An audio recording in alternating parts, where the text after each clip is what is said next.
Hey!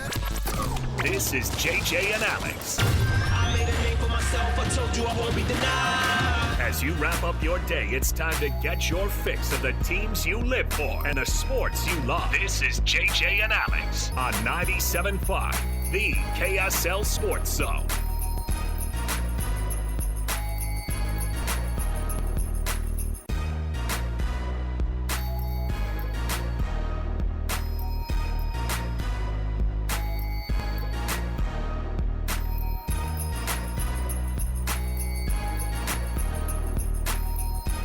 All right, everybody, welcome on in. It's another edition of JJ and Alex right here, 97.5, the KSL Sports Zone. Alex, Kirry, Jeremiah Jensen, and Stevenson Sylvester are about 80 feet from me. But it's like a water everywhere, but not a drop to drink type situation. They're right there, but they're not here with me. You know what I mean? They're calling some games up here at Rice-Eccles Stadium. I get the same view that they do. But we're doing our show live from Rice-Eccles Stadium, the second state championship of the day, your 6A matchup between Corner Canyon and Lone Peak, a Region 3 matchup of these 6'2 Titans who have met up, of course, earlier this season. The only loss that Corner Canyon had all season long was to Lone Peak. And then Lone Peak wound its way through the playoffs to get back to play their bitter rival from just over the point of the mountains. So Lone Peak versus Corner Canyon, 7-3 in the first quarter here with 1:37 left. Hey, we're excited. Not only are we covering the high school football that's right here in the state, we love how big of a deal it's become. We love how talented these players are for the state of Utah and these prep players. Man, it's an awesome deal. You know what else we don't get to do very often is talk about soccer on this program. And, of course, the football is a big deal across the rest Football of the world. Life. Yeah, of course it is. Annapolis, don't you ever forget that I was the one who coined that phrase. So here's the deal. Man, what a view up here, by the way. I mean, I used to live up here right by the stadium, and I miss it up here. It's pretty. And I know that it's, your BYU fans will go at you and tell you, no, this isn't the prettiest view in all of college football. And I don't think it is either necessarily because I'm a Washington guy. And, sailgating is kind of a pretty place up here. But, man, it is pretty. It's a beautiful day. And you got the dark clouds on the south. And then you have, the view of the Huntsman Center up here and just looking up to the foothills. And, man, it's awesome up here. And it's good to have this high school football as the backdrop as well. So let's kick off the program here. My producer, Alex Napolis, hanging out with me. Sam Farnsworth's going to walk up in just a moment from downstairs. He's doing, of course, all the TV work, and so is JJ, and so is Sly. They're calling these games and streaming them live on KSLSports.com. You can also get them with the KSL Sports app at KSL Plus, however you want to access the streaming of these games all day long here. So let's kick it off here, though, officially with the cut, and we'll talk a little bit of soccer here, and we'll tell you why. Right now, let's get right to it. It's time for the biggest story of the day. This is what made the cut with JJ and Alex on 97.5, the KSL Sports Zone.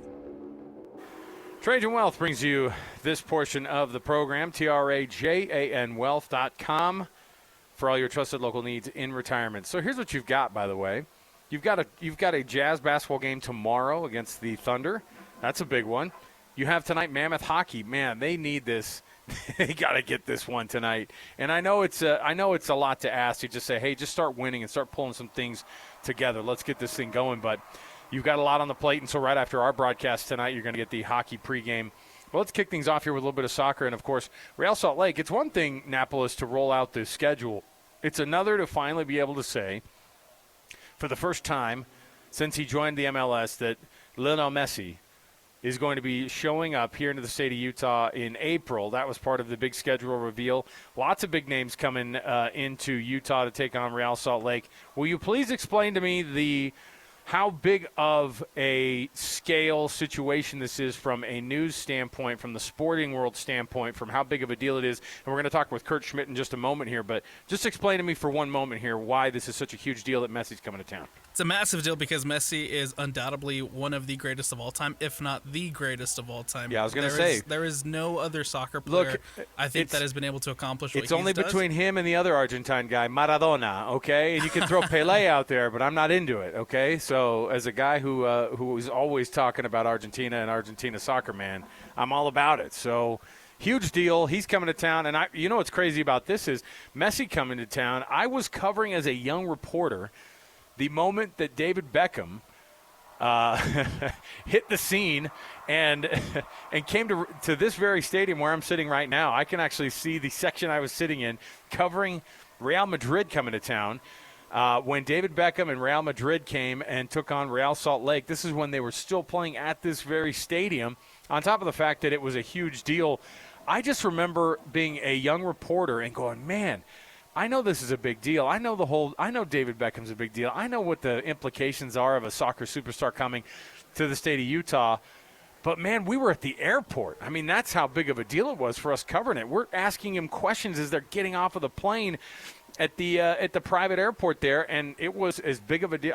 I've covered President's Landing at the airport, at Salt Lake City Airport, and it was like that. It was that big of a deal. So there's a ton of implications that come with this. I'm just excited to see how we can do this again and how big of a deal we can blow this thing up. And soccer is already going to be a massive stage, of course, here in the state of Utah and across the United States because the World Cup 2026 is obviously coming here. And as a young, impressionable teen, in 1994, when the World Cup came, we saw how big of a deal it was. It changed the focus. It changed the shift on how we viewed soccer, I think, in the United States. And now, 32 years later, it'll be this year, the World Cup is back again. Joining us on the program, Kurt Schmid, sporting director for Real Salt Lake. Kurt, big news for you guys today. Awesome day with the schedule reveal. How you doing, man? Thanks for being with us. Yeah, I'm doing well. Yeah, it's a big day. It's great to, well, on top of many things, it's great to get the schedule this early. But, yeah. And part of that's the function of look, MLS is going to go through quite a change from a schedule standpoint over the next 18 months. Explain right off the bat here before we get to talking about Messi and how awesome it is that all these superstars could be coming through Utah this next regular season for Real Salt Lake. How big of a deal is it, this schedule shift that they're going to start seeing as of summer of 2027? That's not an insignificant move. It's not easy to do that kind of thing, but why have the owners of MLS decided to make that schedule shift? Yeah, no, it's not an easy thing. It's something that's been very, very thoroughly vetted and considered. And, obviously, like any big decision, it's not, there's pros and cons. But the owners got together and decided that the positives will outweigh the negatives. And I think a big element of that is when the most important games, in any league, when those games take place. So our playoffs right now happen in a really crowded marketplace and go up against some of the most watched programs and sports leagues, that our country produces. So one of the big driving factors was pushing those playoff games, which are our critical games, into a May window where the owners feel that there's a better chance to garner the attention that those games deserve within our schedule. So that was a big part of the driving factor from a media standpoint, from a public standpoint. And then you get into all the soccer factors, and aligning ourselves with the world calendar just makes it easier to integrate and in a bigger way become real players and a real part of the international transfer market.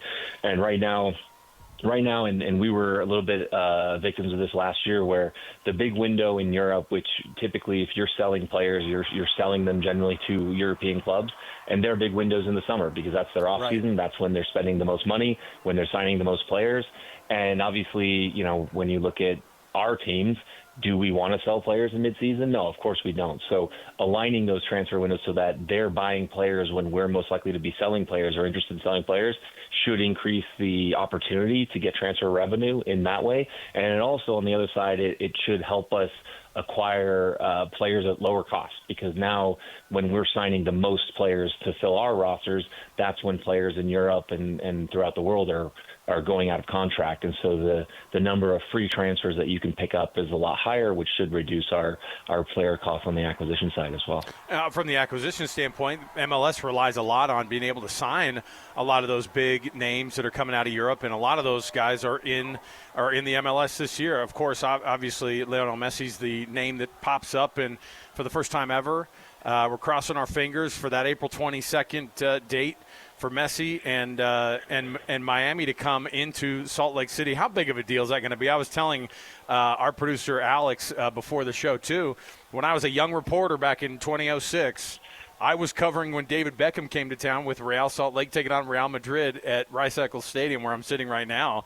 And it was an international event. It was like this crazy thing that, and knowing how big soccer is, but at the same time knowing wow, I don't think we've seen something like this. We met that team at the airport. That's how wild it was. Yeah. Yeah, no, it's a big deal, obviously, and a player of his caliber and his profile, it's maybe the only way to describe it is travel sort of with a circus, right? And so there's a lot surrounding it. There's a lot of media attention surrounding it. There's a lot of fans that surround it, and he's going to bring that here. And for the players, it's a phenomenal experience. When you talk about some of the greats in other sports and in other fields, even like there's not a lot of them that are around right now that you can touch and feel and talk to and be with and compete against. And for our players to go to step on the field and compete against one of the best players that or the best player that ever played the game, I think is a huge feather in their cap or a memory for their career. Right now, we also obviously want to send him home sad and beat him and win that game, but it's certainly an experience that will be really tough for anybody to forget. With the World Cup coming into town, obviously, with the U.S., Mexico, Canada hosting this 2026 World Cup, the field obviously getting expanded. This is already the biggest sporting event across the entire world, bar none, of course. But how much bigger and better, I guess, has it become? And then how big of a deal is it for us, for a country that, a lot of times will put soccer on that back burner? For us to be able to have the World Cup again, I have vivid memories of the World Cup coming to town in '94 as a teen, and just being like, man, this is as big as it gets. This is as important as it gets. I remember where I was when I watched Colombia fall to the U.S. and like that. I mean, I just remember thinking, wow, this is bigger than we could have imagined. How big of a deal is it now, 32 years later, to get the World Cup back here in the U.S.?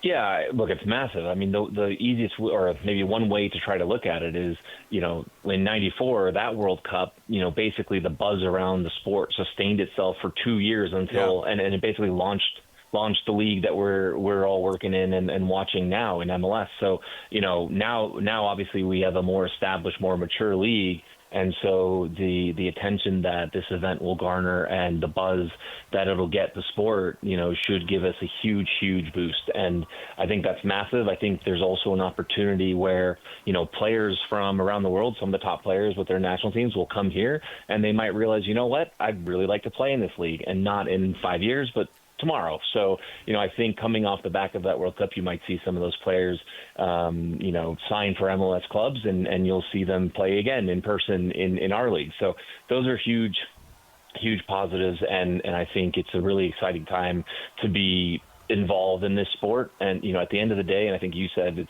it'll be one of the biggest sporting event in the world, and I totally agree with that. I mean, no country really does sporting events and marketing and hype sort of like the Americans do, like we do here. And so when you combine that ability to hype and market and promote with an event that doesn't really need a lot of that to be big in other countries, the effect is exponential.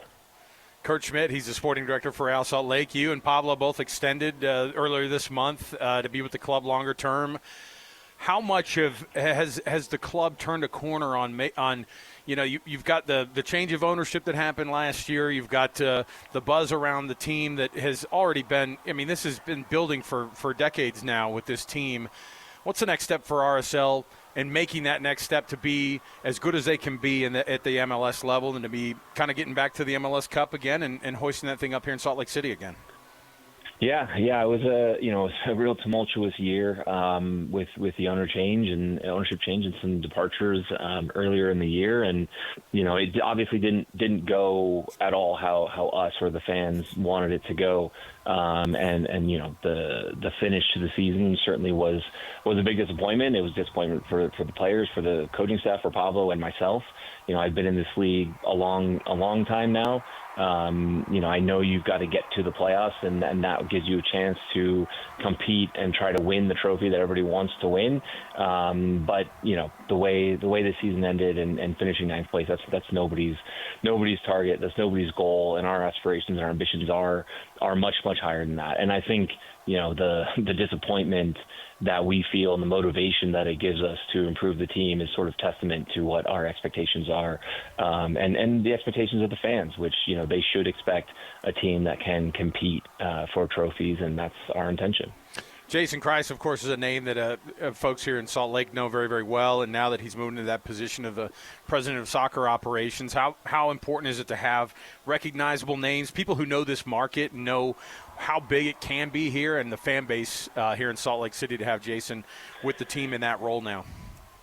Yeah, I mean, I work with two guys that are club legends every day, and Jason and Tony Beltran. And Jason and I have built up a good working relationship. We worked together in Miami before I came here, and now over the last 2 years since he's come back to Salt Lake, we've been working really closely together on the team these last couple of years. And so I think that's us having that good relationship is really important, and in terms of how we move forward and the support that that he and that ownership gives us to build the team that we need to compete.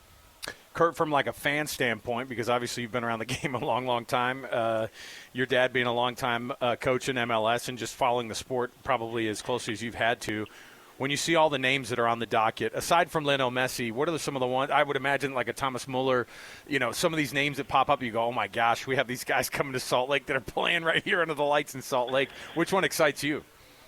Yeah, I mean they're all exciting, honestly. When you see some of these players that have played at the highest level up close, because everyone has access to games on TV now and all that stuff. But when you see up close what they can do and how they manipulate the ball and how quickly they make decisions and how athletic they are, it's just really impressive. It's a sight to see, and it's something that can even take you off guard. But yeah, Thomas Muller, Heung-min Son, those types of guys, those guys have been phenomenal since joining the league, for their teams, and it'll be great to see those guys play live for the fans.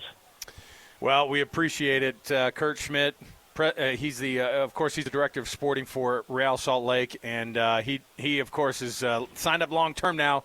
No choice but to get this club growing and better, and we're looking forward to what this next couple of seasons look like and how much soccer is going to grow just over the next little bit, and how much buzz Real Salt Lake and U.S. soccer and soccer in general is going to get over the next year here in the U.S. We appreciate you joining us, Kurt. Thanks again, man.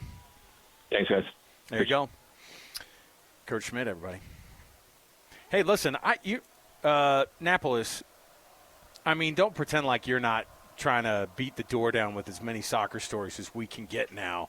But you don't have to convince me much. I served an LDS mission in Argentina. Messi was as big as it gets, man, and it still is. That's a guy who's bigger than Maradona, man. I mean, he's better than anybody that's ever lived at this game. And when he finally brought a World Cup to his country, I'm telling you, that people down there honestly were like, I can die happy now. That's how big of a deal it is. Something similar happened last year with Messi, or in the last World Cup with Messi. That's what I'm saying. Like it was.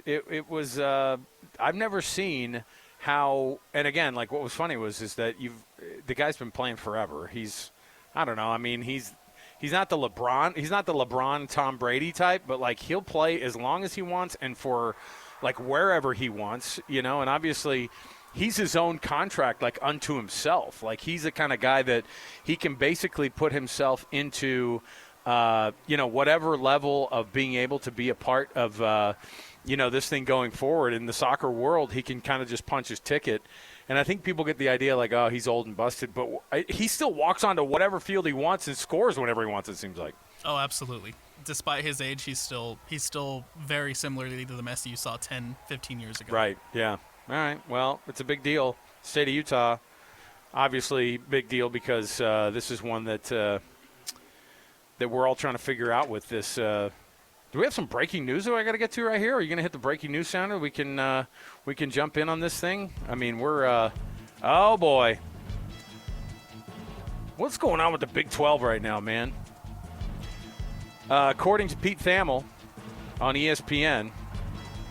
Looks like, or 24/7, looks like Baylor's expected to announce the departure of athletic director Mack Rhoades. We knew this was coming, of course. On leave with the school for personal reasons. Dismissing Mack Rhoades as quickly as you can will allow you to dismiss also Dave Aranda as quickly as you can, and I think that's probably the plan going forward. But the embattled, I love using that term. Anytime we can use that term in our business, I always love doing it. The embattled athletic director for Baylor, who's been on leave for a minute, is now going to be officially let go by the school, according to sources here. Joining me right up here in the booth right now before we get to our first break, Sam Farnsworth, KSL5 TV. He just walked up from editing a bunch of TV for these state championship games going up at Rice Eccles, so he's nice enough to join me for a little while today. Sam, what's up, man? Everything good? Embattled, that's the word we use when somebody hasn't been good at their job and they've been controversies swirling around, and Mack Rhoades is one of those guys, man. I mean, I think of the word embattled, and I think of my day at work today is a little bit of an embattled reporter, Sam Farnsworth. I don't feel in danger of my job or anything, so maybe I'm not using. No. Embattled is more like the controversy surrounding it. You've just had to bust your butt today. That's all. Like you've just been putting on every freaking hat you could today. So this is the job I love doing. By the way, a little score update here from me from Rice Eccles. Lone Peak up 10-7. On Corner Canyon, and they just got the ball back again. Another punt, 2 punts in a row for Corner Canyon against this Lone Peak team. If there's one team that can get in their head this year, it's Lone Peak, because they were the only ones who beat them this year. But Lone Peak had its own weird streaks of why is it that Lone Peak can hang with Corner when everybody else can't, even though Lone Peak had struggled in region play, and they kind of worked their way back into the 6A championship in really unexpected fashion, right? Because they had lost 3 games in a row in region play. They came into the playoffs. They upset Davis up at Davis in overtime.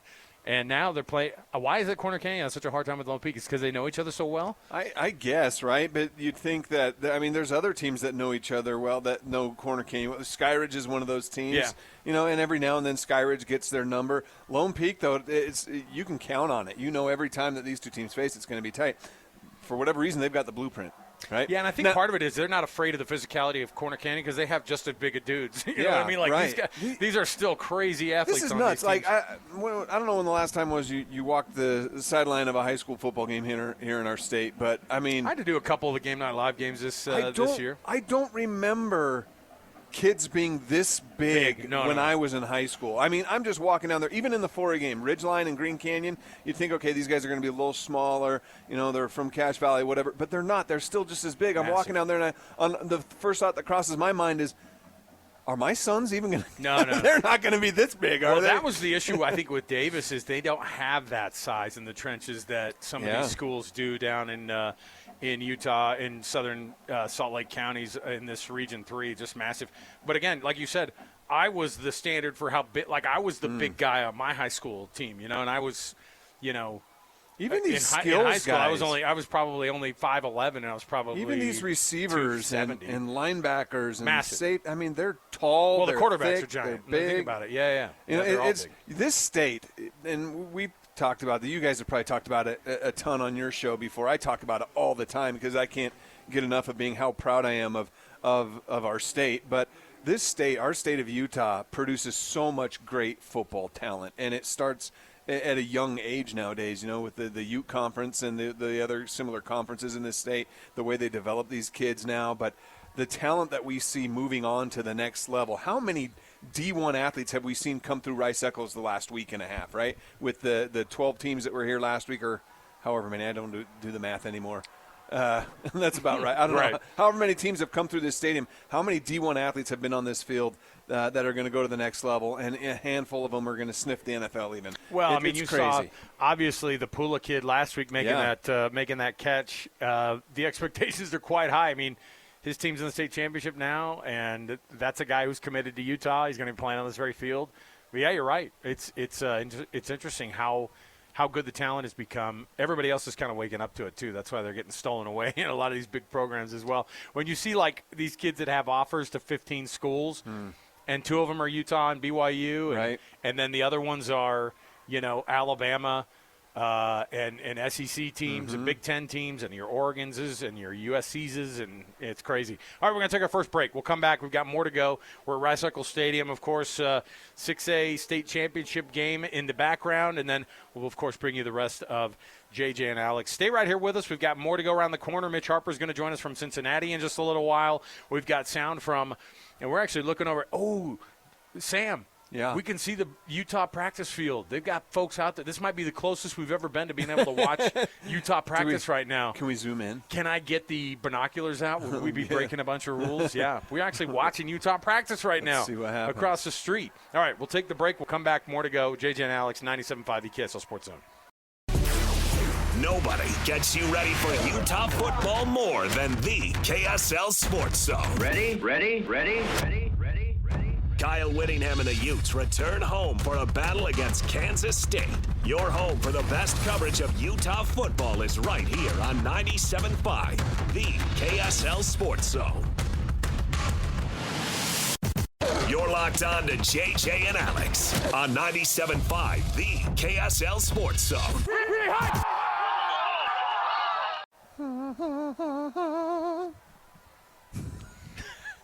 Is that you singing, Sam? That's usually my job. Usually I'm the one that's getting in trouble for singing on the air. Look at that. Sam Farnsworth joining me today on JJ and Alex. JJ and Sly are just down the – I could probably throw something at them down here. Yeah. I think that'd be rude, though. Spit on them. Obviously, they're calling a game. No, That's not nice. It's a big deal. Now, listen. Lone Peak and Corner Canyon locked up in a state championship game, the kind that you want, because there haven't actually been a lot of great games. The 4A game is what I expected, but it wasn't. It was, except for it was even worse. Ridgeline wins the state championship 56-0 over Green Canyon. So that's as big of a blowout. So let's set up the next bracket. The winner of this and Ridgeline. Let's go. Listen. Well, that's what I'm saying. Like, I watched. I think Ridgeline could hang. With anyone. You know what? They probably would win the 5A. Yeah. I think they would. I think that they would beat. I think they would beat either of the 5A representatives here, and that's no disrespect to Springville and what's some names? Orem. But I watched Orem this year, and I was like, eh. But by the way, Orem is the team that back when they had Puka. Ridgeline beat Brighton 41-0 this year. Brighton was in the 5A semis. Right. Yeah.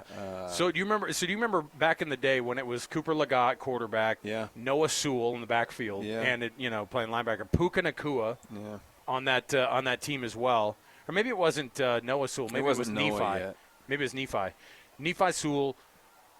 Anyway, bottom line was there was a Sewell. I remember he got flagged for trying to hurdle a couple of different times in the state championship game, and they won 66-14 over Dixie in the state championship game. And you're like, well, this isn't very fun. Yeah. Make these guys play for bring up Millard or whoever, Millard High School, bring them up. Try to get Beaver up here, make them take on some of the biggest schools. Let's go.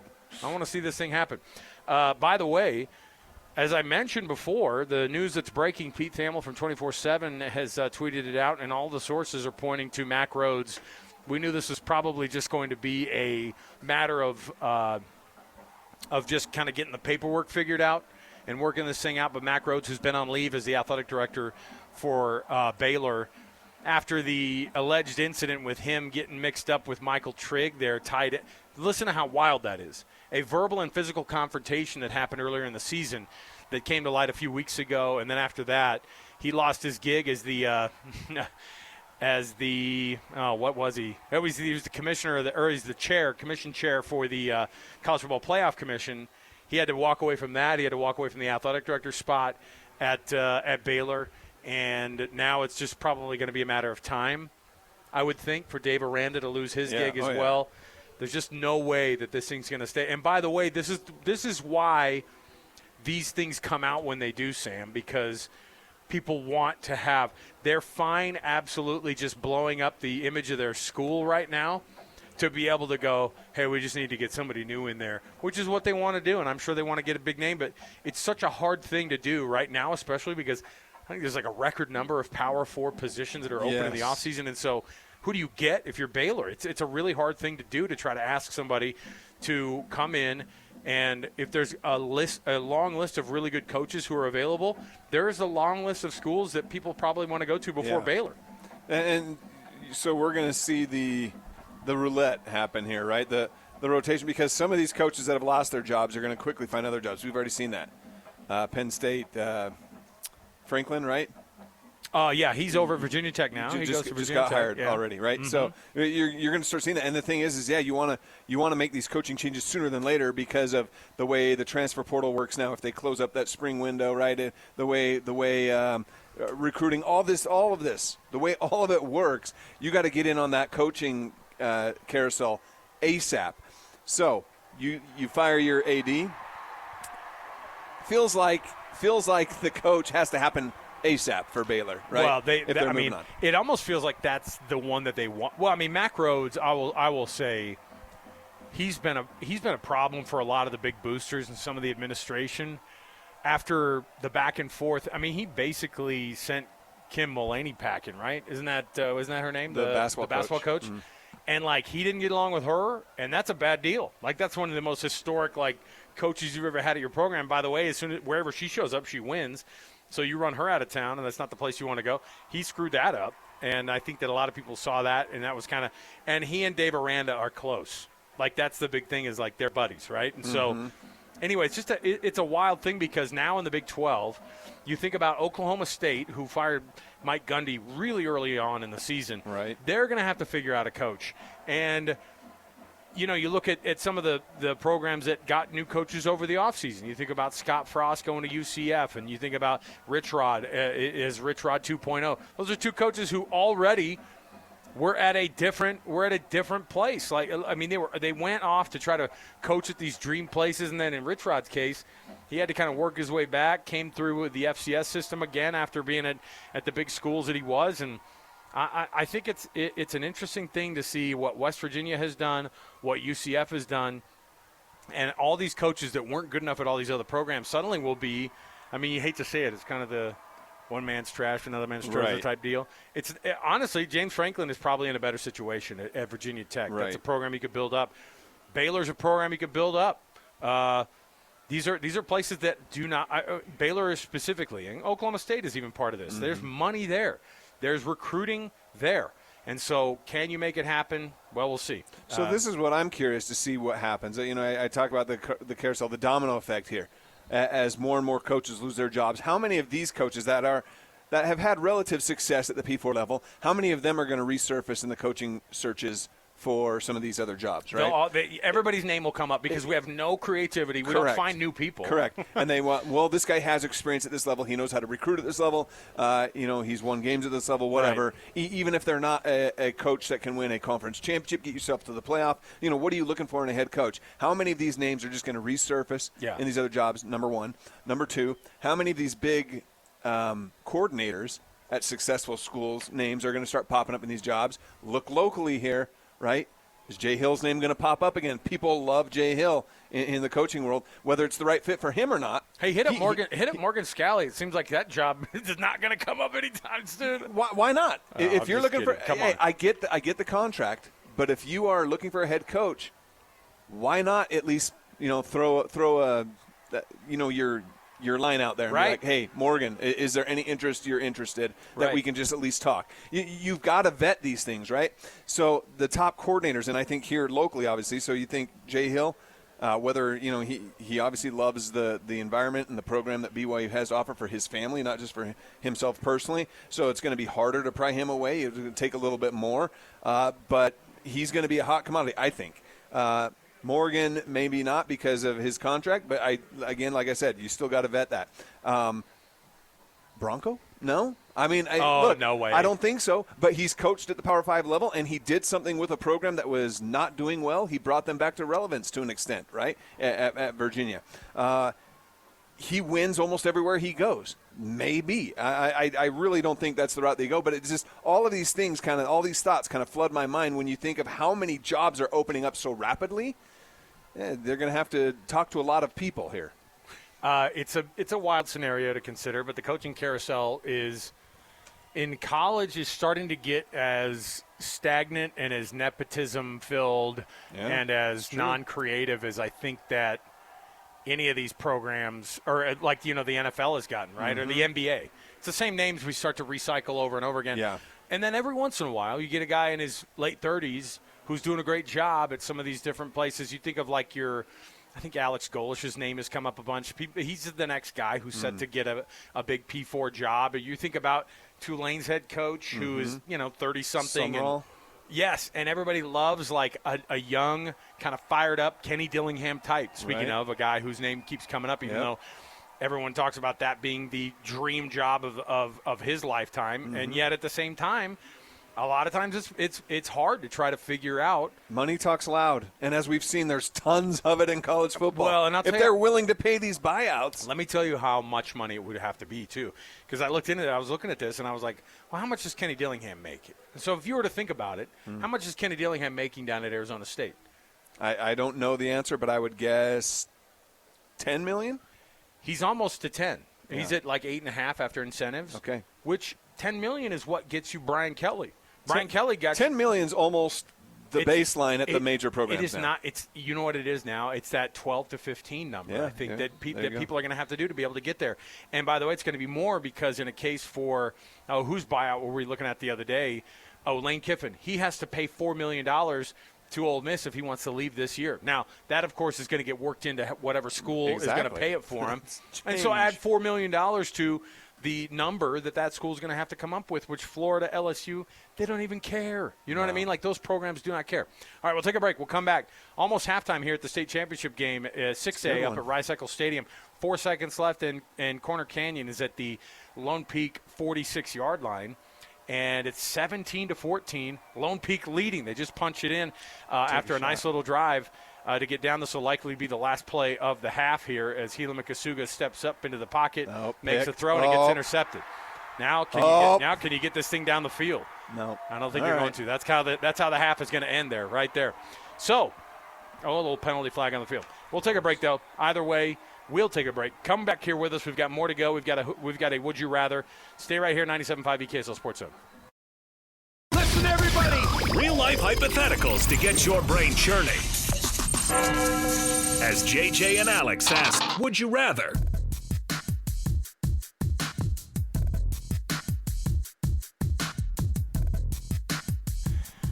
All right, welcome back. It is JJ and Alex, 97.5 DKSL Sports Zone. Jeremiah Jensen is calling this 6A state championship game between Lone Peak and Corner Canyon. This one just hit halftime, and Sam Farnsworth, nice enough to dip in here. We're all hanging out at the stadium. If you want any of that coverage, of course, you can stream the game on KSL Sports. You can stream the game on the app, on KSL Plus.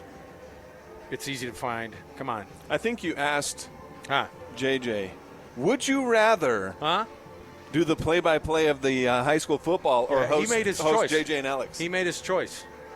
I think he likes hanging out with Sly a little bit more. And to be honest, Sly's a fun hang, dude. He is. I saw him out here between the state championship games, the 4A and the 6A game, and I was like, you want to come out and hang out? And he was like, I got this dumb game to do. He didn't say that, but I assume that's what he was thinking. I'd much rather be on the air with you. Yes, we're at Rice-Eccles Stadium, broadcasting up here in the booth. And what's fun about this is, 17-14, Lone Peak is up on Corner Canyon in a shocking 6A final. If Lone Peak pulls this thing off, how big of an upset would that be? I mean, on the one hand, it's like these are teams that are always facing off against one another, but Lone Peak is the 6 or 7 seed, and they had they won one game in region play this year. They were the 6 seed, but here's the thing. So Corner Canyon's playing their absolute best football this season, this last month or so, and so they're that juggernaut. Lone Peak beat Corner Canyon in the season by 3 touchdowns. It was a 21-point game. Yeah. Lone Peak's beat them before, so they come into this game, they're confident. They're like, oh, these guys are nothing. We smoked them before, we can do it again. So I wouldn't be shocked if they win, but it is a big upset because I feel like Corner Canyon's a much better team now than they were the first time these two teams met. Yeah. I think that's the difference. And there was nobody else in the entire state who could touch Corner this year. So I think but you know what? I think you were saying it too. This is listen to how wild Eric Kerr and the Corner Canyon team has been over the past while. 8th straight state championship game appearance that they've been in. Yeah. This would be their second back-to-back if they were to pull this off today. Right? So they won 18, 19, and 20. They lost 21 and 22.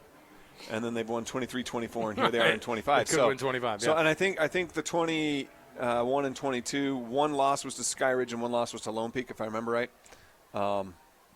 So those are the 3 teams that have won state championships over the last 8 years.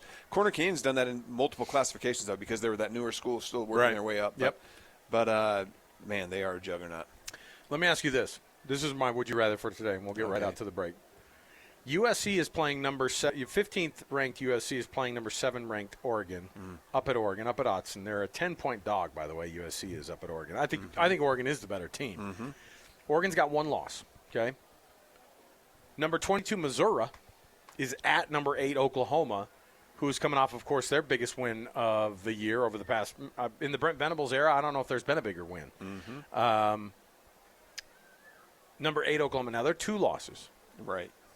So if you're BYU or Utah and you're sitting in this thing at 11 and 12, it'd be nice to get both losses. But which one of those two? I think Oklahoma is the pick that you want to have lose, right? Because that would be their 3rd loss, and I think people would go, they're not serious, and it would be hard to put them back in. And a number 8 Oklahoma losing to number 22 Missouri for their 3rd loss of the year. Texas just took their 3rd loss of the year, and they put them down to 17, and I bet they would live around that same area that they would be at. If Oklahoma would have lost to Alabama last week, BYU and Utah would be 10th and 11th. Oklahoma would have fallen below them, right? But that win kept them ahead, and, of course, Alabama wasn't going to drop from number 4 to below BYU or Utah. So, yes, an Oklahoma loss moves BYU and Utah up 1 more. Assuming those 2 teams win.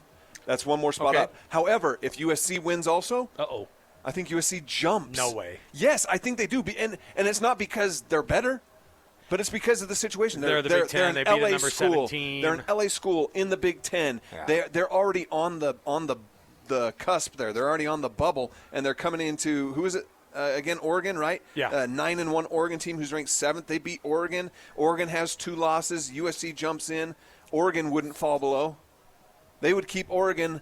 I mean, maybe they would. Maybe Oregon would drop. But either way, there's a spot that's not, I think the only way BYU or Utah moves up at all is with an Oklahoma loss. So ideally for this week, Oklahoma loss.